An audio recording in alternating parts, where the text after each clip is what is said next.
Welcome to the Lowenstein Sandler podcast series. I'm Kevin Iredell, Chief Marketing Officer at Lowenstein Sandler.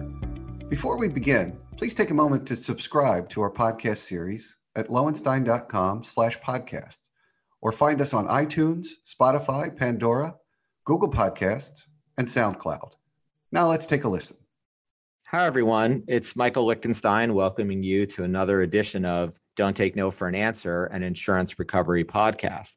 Today, I'm here with three of my colleagues, and we're going to talk about the issue of claims under directors' and officers' insurance policies.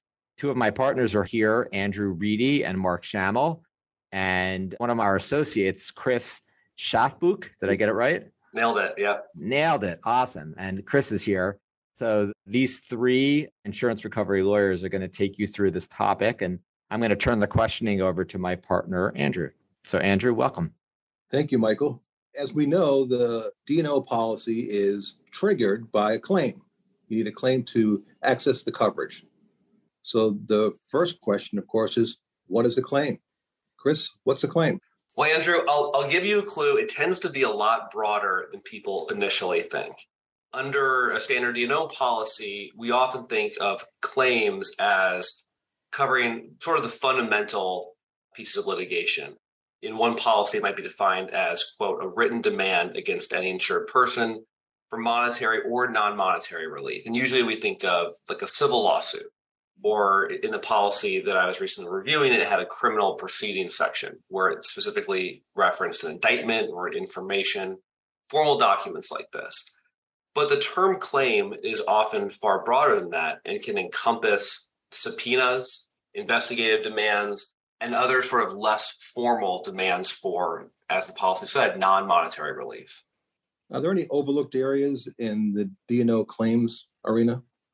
I think one area that receives a little less attention than it should is investigations by law enforcement, by legislatures, and by even judicial investigations. But I think the key was by law enforcement. For example, if you have a search warrant served on your company, that could potentially be a claim under your D&O policy. Have the courts come to any consensus on whether these types of things are covered? Not yet. The law is still developing. There seems to be a spectrum from the judge's point of view. The turning point appears to be whether the recipient of the demand is in jeopardy of being found of, violating some law or statute or something like that. There are two recent cases, one out of the Southern District of New York and one out of the Eastern District of Texas, that reached opposite results about whether a subpoena was a demand for non-monetary relief. And the analysis generally turned on the court's view of whether the recipient who received the subpoena was actually in jeopardy of being prosecuted or found liable.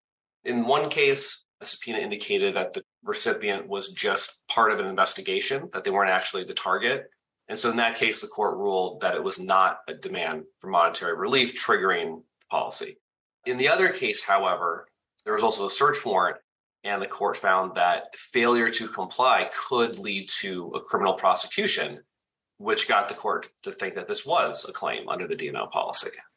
But to answer your question, there's no clear consensus right now. It seems to be sort of a sliding scale, and you really need to consult with experienced counsel to figure out where you fall on the spectrum. Let's bring Mark into the conversation. Mark, of course, is in our white-collar group. Mark, what do you see as key considerations for insureds who are brought into government investigations? Well, the reality is these investigations are exorbitantly expensive, right? We're talking easily tens, if not hundreds of thousands, sometimes millions of dollars. And the difference between coverage and not coverage can often be whether or not you properly identify that there's a claim and make that claim to folks like you and Chris. If I get somebody calls me with a subpoena, I'm immediately picking up the phone and or even sometimes skipping down the hall to your office to ask you, okay, what do we do here? Is this a claim? Do we have to put the insurance on notice? And failing to do that could cost you, as I say, hundreds of thousands or millions of dollars in coverage for the life of the litigation that would arise. So my view is always it's better to sort of be overly careful, overly cautious, and go forward, obviously, with somebody like you or Chris with experience in insurance counsel to make sure that we're not missing that notice requirement. Mark, can you highlight for us some of the things that would be the first paper that an insured might receive from the government that would put them on notice that they would be involved with an investigation? So government with a big G, right? There's a couple ways, right? There's a state government and all its sort of underlings, county governments, city governments, local governments. And then there's the federal government. The federal government comes in typically the alphabet soup. FBI, Department of Homeland Security, Inspector General, the IG of any one of the government agencies. And people don't often realize every government agency has its own IG, right? Department of Agriculture, Department of Labor, Department of Health and Human Services. They all have the ability to go civilly or criminally. So sometimes you get what we call a CID, civil investigative demand. You might get a subpoena. Chris and I are handling one right now. We've got a call this afternoon, and we've done the same thing, which is reach out about whether or not there's insurance that's going to cover everything that's involved in the tens of thousands of dollars just in the collection costs for the emails that are requested for a grand jury subpoena. And it doesn't even involve our client's alleged criminal culpability. Our client's just a witness, and they're going to have to claim that they're not going to have to put in to get that covered. So it can come in the form of a letter, to your question, a civil investigative demand. Sometimes you can come by a visit with a subpoena, with a grand jury subpoena or a search warrant. It's obviously a little bit more intrusive and scary when these agents show up in their jackets that say whatever agency they represent on the back. But you'll know it. You'll know it when you see it. They don't come through in the evening in a handwritten Post-it note. It's something formal. Sometimes it can be as simple as finding out that another person in your space, another entity, another agency, another competitor has received a subpoena for something that you're involved in. You're on one side of a deal and the other side gets a raid, right? You get a raid from a search warrant and you were involved in a big deal with another company. I would go to my insurance counsel. I'd call you immediately if I was that client. I'd say, Andrew, am I covered here? What do I need to do? What do I need to trigger this? Is this a claim? Am I on notice? Andrew, can you tell us, are there any tips related to providing notice on these types of claims? A couple of things. First of all, I think you have to know the definition of claim in your policy. Sounds silly, but virtually every major insurer has a different definition of claim. They're similar, but they're not the same. So know your definition of claim. Know that failure to give timely notice may result in a forfeiture of coverage. You may have heard about a prejudice standard that applies in the general liability context. It may not apply in the D&O context. So it's very important to give timely notice. Follow the requirements of the policy also.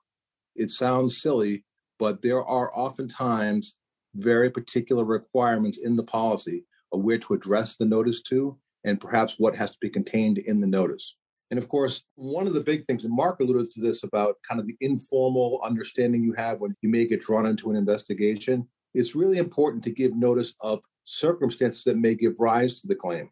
So D&O policies allow an insured to give notice of circumstances that might give rise to a claim. So what that means, if an event happens or some information comes to your knowledge, you should evaluate whether to give notice under the notice of circumstances provision. That can be very helpful because your next policy may not apply, right? So when you have that opportunity, you have to evaluate whether to give coverage under that provision. Let's wrap this up with a couple of key concepts from our different perspectives. What steps can a policyholder take to make sure that they are getting broad coverage for a claim? Chris, you want to take that one? I think one important consideration occurs at the front end when you're purchasing the policy.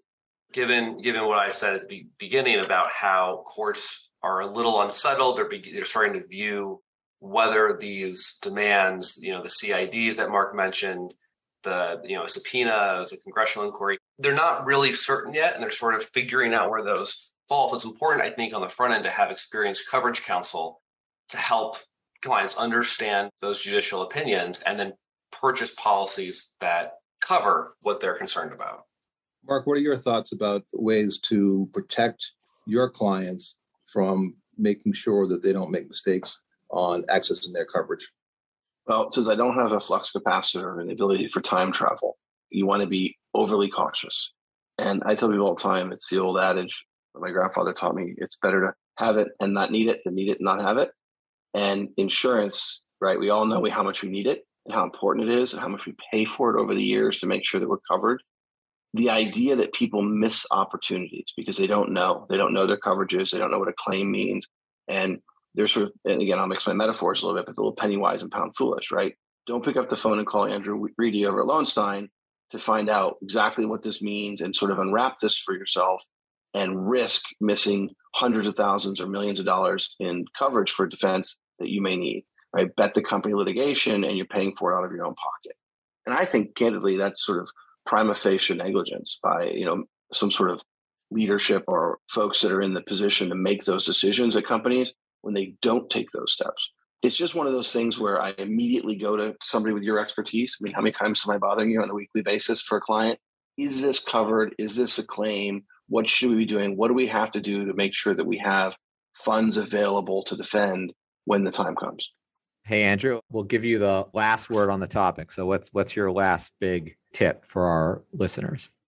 The last word is claim is incredibly broad. So think about an arbitration demand, a tolling agreement demand, a request to mediate. Almost any outside inquiry that could be adverse may be a claim. So you'd be guided by the same thing Mark just said, be guided by being broad in your understanding and being protective of your asset. Beautiful. So let me thank the three of you for this interesting conversation about claims under D&O policies, and thank our listeners and look forward to our next podcast. Thanks, everyone. Thank you for listening to today's episode. Please subscribe to our podcast series at lowenstein.com/podcast, or find us on iTunes, Spotify, Pandora, Google Podcasts, and SoundCloud. Lowenstein Sandler podcast series is presented by Lowenstein Sandler and cannot be copied or rebroadcast without consent. The information provided is intended for a general audience and is not legal advice or a substitute for the advice of counsel. Prior results do not guarantee a similar outcome. The content reflects the personal views and opinions of the participants. No attorney-client relationship is being created by this podcast, and all rights are reserved.